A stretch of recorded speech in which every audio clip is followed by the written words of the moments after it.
শ্রাবণ মাসের শুরু, আর শ্রাবণ মাস মানেই কিন্তু শেওড়াফুলি থেকে জল নিয়ে তারকেশ্বরে গিয়ে বাবার মাথায় জল ঢালা। তো আজকের কিন্তু আমি আপনাদেরকে এই ভিডিওর মধ্যে দেখাবো আপনারা কিভাবে তারকেশ্বর আসবেন, কিভাবে আপনারা পুজো দেবেন, কোথায় থাকবেন, কি খাবেন, সবকিছু কিন্তু থাকছে আজকের এই ভিডিওর মধ্যে। তো চলুন আজকের ভিডিওটি শুরু করা যাক। তো এখন আমি রয়েছি হাওড়া স্টেশনের ঠিক সামনে। এখান থেকে যাব তারকেশ্বর। হাওড়া স্টেশনের 2 নম্বর প্ল্যাটফর্মে দিয়ে দিয়েছে সকাল 7:25-এর গোঘাট লোকাল। এই ট্রেনটি ধরেই যাব তারকেশ্বর। সকালের ট্রেন একদম খালি রয়েছে, তো চলুন উঠে পড়া যাক। তো উঠে পড়েছি ট্রেনে, তারকেশ্বর নেমে আপনাদের সঙ্গে দেখা হচ্ছে। এবং আপনাদের সুবিধার্থে হাওড়া থেকে তারকেশ্বর যাওয়ার বেশ কিছু ট্রেন টাইম এবং ট্রেনের নাম কিন্তু আমি এখানে দিয়ে দিলাম, আপনারা দেখে নিতে পারেন। এবং হাওড়া থেকে তারকেশ্বর ট্রেন ভাড়া কিন্তু মাত্র 15 টাকা। এই স্টেশনটা যদি না আপনাদেরকে না দেখাই তাহলে কিন্তু ভিডিওটা অসম্পূর্ণ থেকে যায়। আর এই স্টেশনটা কিন্তু শেওড়াফুলি স্টেশন। শ্রাবণ মাসে কিন্তু বাবার ভক্তদের ভিড় কিন্তু প্রচুর হতে চলেছে এই স্টেশনে, কারণ এখান দিয়ে জল নিয়েই কিন্তু যাবে সবাই তারকেশ্বর। ঘড়িতে সময় 8:55 আর পৌঁছে গিয়েছি তারকেশ্বর স্টেশনে। তারকেশ্বর স্টেশনের 3 নম্বর প্ল্যাটফর্মে দিয়েছিল আমাদের ট্রেন। এবং প্ল্যাটফর্মে না নামতে নামতে আপনারা দেখতে পেয়ে যাবেন এরকম সব কত দোকানদার এবং পান্ডারা ঘুরছে। ওনারা বলবেন আমাদের সঙ্গে আসুন, মায়ের পুজো দেবেন, বা ভালো হোটেল পেয়ে যাবেন, বা আমাদের দোকান থেকে জিনিস নেবেন। আমার মতে এদের সঙ্গে না গিয়ে আপনারা কিন্তু নিজে নিজেই পুজো দেওয়াটা বেস্ট হবে। তাই কিন্তু এদেরকে পাস কাটিয়ে আপনারা কিন্তু 3 নম্বর প্ল্যাটফর্ম থেকে ওভারব্রিজ থেকে চলে আসবেন 1 নম্বর প্ল্যাটফর্মে। 1 নম্বর প্ল্যাটফর্ম দিয়ে বেরিয়ে আসলাম, আর এই হচ্ছে কিন্তু তারকেশ্বর স্টেশন। এবং স্টেশনের সামনে শ্রাবণ মাসের শ্রাবণী মেলার জন্য কিন্তু এরকম অফিস মতন কিন্তু বানানো হয়েছে। এবং তারকেশ্বর স্টেশন থেকে আপনারা বের হলেই সামনে কিন্তু পেয়ে যাবেন এরকম টোটো স্ট্যান্ড। এখান থেকে কিন্তু টোটোতে করে আপনারা চলে যেতে পারেন মূল মন্দিরেতে। সেক্ষেত্রে কিন্তু আপনাদের ভাড়া পড়বে 10 টাকা করে। এবং পায়ে হেঁটে যদি যেতে চান তাহলে কিন্তু 5 মিনিট মতন হাঁটা পথ পড়বে। তো আমি কিন্তু এখান থেকে হেঁটেই চলে যাব মন্দিরেতে। এবং আপনাদের সঙ্গে কোনো বয়স্ক ব্যক্তি যদি না থাকে তাহলে কিন্তু স্টেশন থেকে মন্দিরে হেঁটে যাওয়াটাই বেস্ট হবে। একদম সহজ রাস্তা। স্টেশন থেকে বেরিয়ে যে মেন রোডটা আপনারা পাবেন, এই মেন রোডটা দিয়ে কিন্তু আপনাদেরকে কিছুটা হেঁটে যেতে হবে। তো কিছুটা হেঁটে আসার পর আপনারা কিন্তু ডান হাতে একটা রোড পেয়ে যাবেন। এই রোডটা ঠিক যেইভাবে গিয়েছে আপনারাও কিন্তু ঠিক সেইভাবে যাবেন। 1 থেকে 2 মিনিট হেঁটে আসার পর সামনে কিন্তু এরকম একটা বড় গেট দেখতে পাবেন। তো আপনারা হেঁটে আসলে সামনে কিন্তু এখানে পড়বেন নেতাজি সুভাষচন্দ্র বসু তোরণ বলে। তো এখান দিয়ে কিন্তু আপনাদেরকে ভেতরে চলে যেতে হবে। এবং এই তোরণটার চূড়ায় কিন্তু রয়েছে বাবা মহাদেবের একটি মূর্তি, এবং গেটের দুদিকেও রয়েছে কিন্তু দুটো মূর্তি। তো চলুন এখান দিয়ে ভিতরে প্রবেশ করা যাক। এই রাস্তা দিয়ে যেতে যেতে কিন্তু দুপাশে কিন্তু অনেক দোকান আপনাদের চোখে পড়বে। এবং ওখান থেকে কিছুটা হেঁটে আসলে সামনে কিন্তু দেখতে পাবেন রাজবাড়ি। এবং এই রাজবাড়ির কাছ থেকে ডান দিকে যেই রাস্তাটা চলে গেছে মূল মন্দিরে যাওয়ার জন্য কিন্তু আপনাদেরকে এদিকে যেতে হবে। এবং এই শ্রাবণ মাসের শ্রাবণী মেলার জন্য কিন্তু তারকেশ্বর কিন্তু সেজে উঠেছে। এই রাস্তা দিয়ে গিয়ে বাঁদিকে কিন্তু প্রথমে পড়বে পার্কিং এরিয়া, তারপরে কিন্তু ডান দিকে যেই সোজা রাস্তাটা চলে গেছে ওই রাস্তা দিয়ে গেলে কিন্তু পড়বে কিন্তু মূল মন্দির। তো প্রথমে চলুন পার্কিং এরিয়াটা দেখে নেওয়া যাক, তারপর যাব মূল মন্দিরে। তো এই দেখছেন পার্কিং এরিয়াটা মোটামুটি বড় রয়েছে। আপনারা কিন্তু বাইক 4 চাকা এখানে কিন্তু পার্ক করতে পারবেন। এবং বাইক পার্কিংয়ের জন্য সারাদিনের ভাড়া রয়েছে 10 টাকা, এবং 4 চাকা যদি পার্ক করেন তাহলে কিন্তু 100 টাকা। পার্কিং এরিয়া থেকে বার হয়ে ডান দিকে কিন্তু যেই রাস্তাটা ছিল ওই রাস্তা ধরে চলেছি মূল মন্দিরের দিকে। এবং মূল মন্দিরে আসার রাস্তায় কিন্তু আপনারা দু সাইডে কিন্তু প্রচুর দোকান পেয়ে যাবেন। এবং আপনাদের পছন্দ অনুযায়ী যে কোনো দোকান থেকে কিন্তু আপনারা পুজোর ডালা নিয়ে নিতে পারেন। এবং আপনারা যদি চান যে মন্দিরের কাছে থাকবেন তো সেক্ষেত্রে কিন্তু এখানে প্রচুর ভবন রয়েছে। আপনারা 300-400 টাকার মধ্যে কিন্তু রুম পেয়ে যাবেন।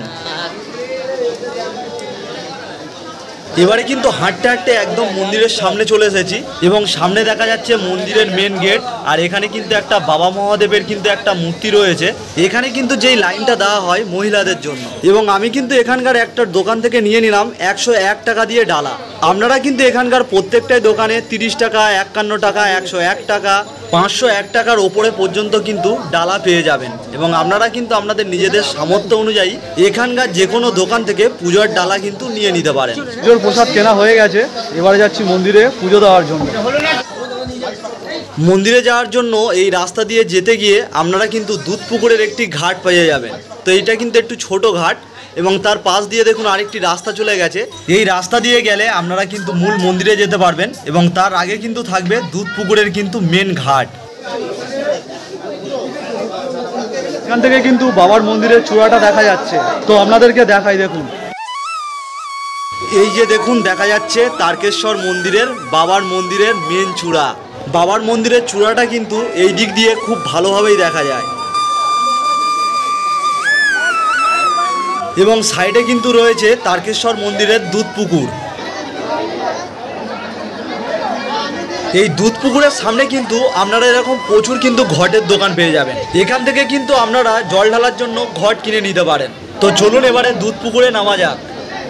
তো এই হলো বাবার মন্দিরের দুধ পুকুর। মন্দিরে পুজো দেওয়ার আগে কিন্তু আপনারা এই দুধ পুকুর থেকে কিন্তু স্নান করে নিতে পারেন বা গায়ে মাথায় জল ছিটিয়েও নিতে পারেন। এবং এই দুধ পুকুরে কিন্তু প্রধান দুটি ঘাট রয়েছে। তো ওইদিকে তখন একটা ঘাট আপনাদেরকে দেখালাম, আর এটা হলো কিন্তু মেন ঘাট। এখানে কিন্তু সব বাবার ভক্তরা স্নান করছে। তো চলুন এবারে মাথায় মুখে জল ছিটিয়ে নেওয়া যাক। হর হর মহাদেব। এবার কিন্তু চলেছি ঘট নিয়ে বাবার মাথায় জল ঢালার জন্য। তো এখান দিয়ে কিন্তু আমাদের মন্দিরের মধ্যে কিন্তু প্রবেশ করতে হবে। তো চলুন ভেতরে যাওয়া যাক। তো এই হলো কিন্তু মন্দিরের ভিতরটা। এই মন্দিরটার ভিতরেই কিন্তু রয়েছে শিবলিঙ্গটি। তো এখানে কিন্তু বাইরে ফটোও দেওয়া রয়েছে। ভিতরে শিবলিঙ্গটা কিন্তু এরকমই দেখতে। এবং মন্দিরের ডান দিকে যেই রাস্তাটা চলে গেছে এখান দিয়েই কিন্তু আমাদের মন্দিরটার ভিতরে যেতে হবে। এই তারকনাথ মন্দির নিয়ে কিন্তু অনেক ইতিহাস জড়িয়ে রয়েছে। তার মধ্যে দিয়ে আপনাদেরকে ছোট্ট করে জানিয়ে রাখি, তারকেশ্বর মন্দিরের এই জায়গাটি কিন্তু আগে একটি বিশাল জঙ্গল ছিল এবং রাজা ভরমল্ল একদিন কিন্তু স্বপ্নতে এই শিবলিঙ্গের কথা কিন্তু জানতে পারেন এবং এই জঙ্গলের মধ্যে অনেক খোঁজাখুঁজি করার পর কিন্তু তিনি এই শিবলিঙ্গটিকে খুঁজে পান। তারপর কিন্তু রাজার নির্দেশ অনুযায়ী এই জঙ্গল সাফাই করে কিন্তু এখানে মন্দির নির্মাণ হয়, যেই মন্দিরটি কিন্তু এখন তারকেশ্বর মন্দির নামে পরিচিত। তো পুজো দেওয়া কিন্তু কমপ্লিট হয়ে গেছে এবং মন্দিরের মধ্যে কিন্তু ক্যামেরা অ্যালাউ নয় বলে আপনাদেরকে কিন্তু ভেতরটা দেখাতে পারলাম না। তাও কিন্তু যতটা আমি পারলাম ততটাই কিন্তু আপনাদেরকে দেখালাম এবং মন্দিরের ইতিহাস সম্পর্কে জানালাম। এবারে কিন্তু আমি আপনাদেরকে মন্দিরের ওপেনিং টাইমটা জানিয়ে রাখি। প্রত্যেক দিন কিন্তু মন্দির ওপেন থাকে সকাল 6:30 থেকে দুপুর 2টো পর্যন্ত।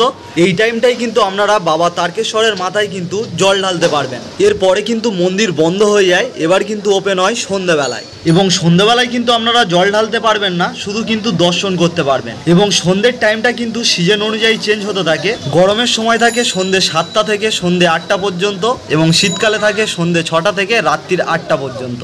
এবং এবার কিন্তু দুপুর হয়ে গেছে এবং খাওয়ার জন্য এবার একটা আমাদের হোটেল লাগবে। তো এখানে কিন্তু খাওয়া দাওয়া করার জন্য প্রচুর কিন্তু হোটেল পেয়ে যাবেন। যেমন আমি চলে গিয়েছিলাম লোকনাথ নিরামিষ হোটেলে।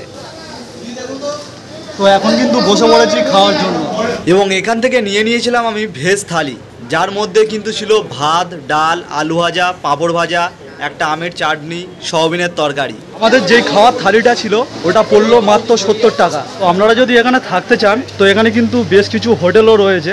তো এখানকার হোটেলগুলোর মধ্যে আমি আপনাদেরকে একটি হোটেলের রুম দেখিয়ে দিচ্ছি, তাহলে আপনাদের আইডিয়া হয়ে যাবে এখানকার রুমগুলো কেমন রয়েছে। এই হোটেলটির রুম হলো আশীর্বাদ ভবনের ডবল বেডের রুম। তো এই কিন্তু রুমের ভেতরটা। তো এখানে কিন্তু ডবল বেড রয়েছে এবং একটা ফ্যানও রয়েছে এবং তার সঙ্গে কিন্তু এসি রয়েছে, একটা ডেস্ক রয়েছে এদিকে।